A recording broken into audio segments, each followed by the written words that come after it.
Tokyo' অলিম্পিকত ভাৰতৰ বাবে সকলোতকৈ প্ৰথমে পদক জয় কৰা মীৰাবাই চানুৱে এনে এটা কাম কৰিলে যি সকলোৰে বাবে আদৰ্শ হৈ ৰ'ব।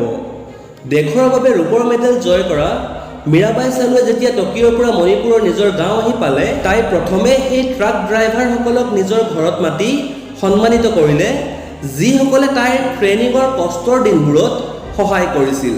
ইম্ফলৰ ট্ৰেইনিং চেণ্টাৰলৈ লৈ যোৱাত তাইক সহায় কৰাৰ বাবে মীৰাবাই চানুৱে এই ট্ৰাক ড্ৰাইভাৰসকলক নিজৰ ঘৰত মাতি সন্মানিত কৰিলে। তেওঁলোকক ভোজন কৰালে, উপহাৰ দিলে আৰু লগতে ধন্যবাদ জ্ঞাপন কৰিলে।